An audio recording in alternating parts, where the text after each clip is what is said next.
On vous a menti sur Michael Jordan. On ne vous a montré que ses trophées, ses moments de gloire, ses bagues et ses envols défiant toute gravité. La vérité est bien plus sombre. Michael Jordan est statistiquement l'un des joueurs les plus maladroits et les plus malheureux de l'histoire. Imaginez la scène. 9000 fois, il a armé son bras, visé le cercle, et 9000 fois, le cuir n'a rencontré que le vide. C'est l'équivalent de plusieurs saisons entières où le plus grand joueur de tous les temps n'a fait que rater, échouer et décevoir. Près de 300 matchs perdus, des soirées entières à rentrer au vestiaire la tête basse sous les sifflets d'une foule qui attendait un miracle.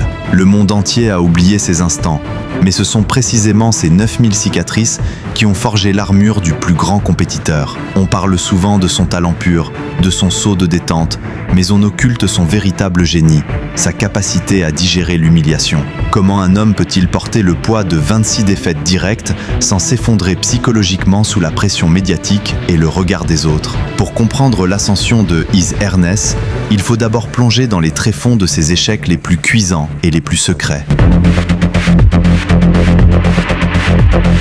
Avant d'être cette icône mondiale intouchable, Michael Jordan était ce gamin dévasté du lycée Hemsley Laney, qui fut brutalement écarté de l'équipe première de basket pour manque de taille. Ce premier rejet n'était pas un simple incident de parcours, c'était une déflagration mentale absolue, qui allait définir chaque seconde, chaque souffle et chaque goutte de sueur de son existence. They coached cut Michael as a sophomore. He was still growing. He was a good ball player, but we didn't think he was good enough yet to really make the contribution on the varsity that we felt we needed. Enfermé dans sa chambre, pleurant de rage face à l'humiliation publique, il ne cherchait pas de réconfort, mais une raison viscérale de transformer son sang en acier pour ne plus faillir. La plupart des sportifs puisent leur force dans l'amour pur du jeu, mais Jordan, lui, se nourrissait exclusivement de la haine glaciale qu'il portait à ses propres limites et à ses échecs. Chaque tir manqué à l'entraînement devenait une insulte personnelle, une faille inacceptable dans sa matrice de perfection qu'il devait corriger par une répétition épuisante, frôlant souvent la folie pure. Durant ses premières années en NBA, les critiques les plus féroces l'accusaient d'être un soliste égoïste, un prodige statistique totalement incapable de porter ses coéquipiers vers les sommets du titre collectif.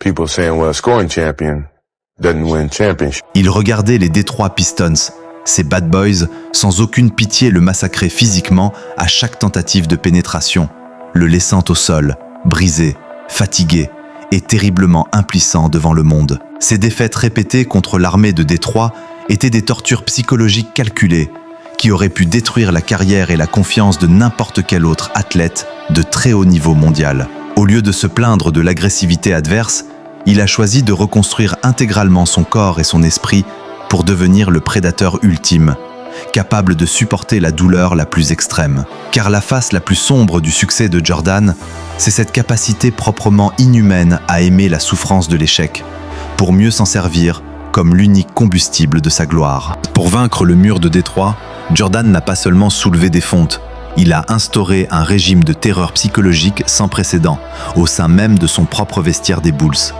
Il ne supportait plus que ses coéquipiers acceptent la défaite comme une fatalité, les poussant chaque jour au-delà de leurs limites physiques, par des insultes et des défis permanents. On raconte qu'il testait leur résistance mentale en les poussant à bout, car il savait que si ses alliés craquaient devant lui, il s'effondrerait inévitablement face à l'adversité des playoffs. Cette obsession pour le détail et cette peur viscérale de revivre l'échec ont transformé un groupe de joueurs talentueux en une véritable phalange de guerriers, dévoués à une seule cause. En 1991, après 7 années de frustration accumulée et des milliers de tirs manqués dans l'ombre, la lumière a enfin jailli, avec son tout premier titre de champion NBA contre les Lakers. Les images de Jordan pleurant à chaudes larmes sur le trophée ne montraient pas la joie d'un vainqueur, mais le soulagement immense d'un homme enfin libéré du poids de ses échecs passés. Mais pour un esprit comme le sien, le sommet n'était qu'un nouveau point de départ, une position fragile qu'il fallait défendre avec une paranoïa encore plus féroce et destructrice qu'avant. Chaque nouvelle victoire ne faisait qu'augmenter sa peur de la chute, le poussant à inventer des ennemis imaginaires et des affronts fictifs pour maintenir son niveau de rage de vaincre. C'est ici que réside la face cachée. Le succès de Jordan n'était pas un état de bonheur, mais une quête perpétuelle et douloureuse pour éviter le goût amer de la défaite. Pourtant, au milieu de cette gloire absolue, Le destin allait lui infliger l'échec le plus cruel de sa vie, un drame personnel qui allait briser son lien sacré avec le basketball. We began the show with the disappearance of Michael Jordan's father. Tonight, the worst fears have come true.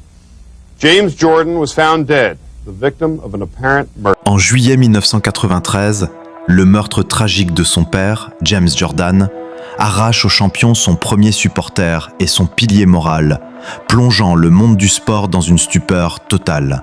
Brisé par le chagrin et épuisé par la pression médiatique constante, Michael annonce sa retraite au sommet de sa gloire, abandonnant un trône que personne ne semblait pouvoir lui contester. Dans une quête désespérée pour honorer le rêve d'enfance de son père, il se lance dans le baseball professionnel, un sport où il redevient soudainement un simple débutant maladroit.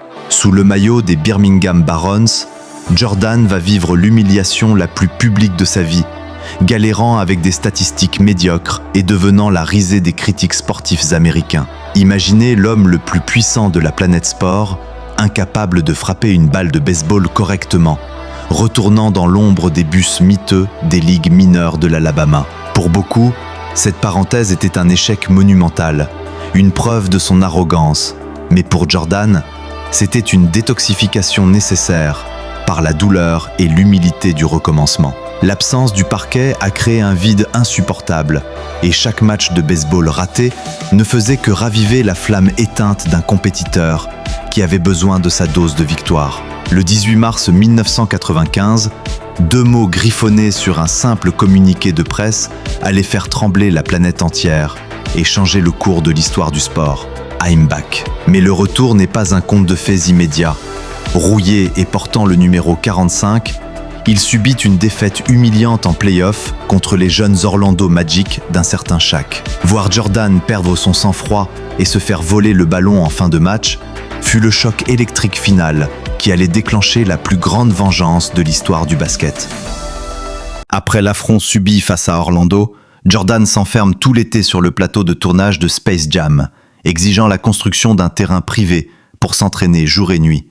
Il ne s'agit plus de jouer au basket, mais d'éradiquer toute forme de faiblesse physique et mentale pour prouver au monde que son échec n'était qu'une parenthèse sans importance. La saison 1995 à 1996 devient une marche funèbre pour ses adversaires, les Bulls écrasant tout sur leur passage avec un record historique de 72 victoires pour seulement 10 défaites. Le soir de la fête des pères, en remportant son 4e titre, il s'effondre au sol en pleurant, serrant le ballon contre son cœur en hommage à son père tragiquement disparu. Cette image restera gravée comme le symbole ultime d'un homme qui a utilisé la souffrance du deuil comme une source d'énergie inépuisable pour reconquérir son trône mondial. Mais la machine ne s'arrête jamais, et Jordan entame sa dernière danse, avec une détermination qui frise la cruauté envers ses adversaires les plus valeureux, comme Karl Malone. Chaque match devient une leçon de psychologie clinique, où Michael utilise la moindre parole de travers pour se motiver et détruire mentalement ceux qui osent le défier. Nous arrivons alors en 1998 pour l'ultime confrontation face au Jazz de l'Utah, un moment suspendu dans le temps, où chaque seconde pèse le poids d'une vie entière. Malgré la fatigue, la maladie et un corps qui commence à le trahir, il refuse de laisser l'ombre d'un échec venir ternir la fin de son épopée légendaire. Le destin se joue alors sur une seule possession, un dernier tir, qui va sceller à jamais son héritage et transformer ses 9000 échecs passés en un triomphe éternel. Dans un silence de mort, Jordan déclenche son dernier tir sous le maillot des Bulls, transformant ses 9000 échecs passés en une éternité de gloire absolue.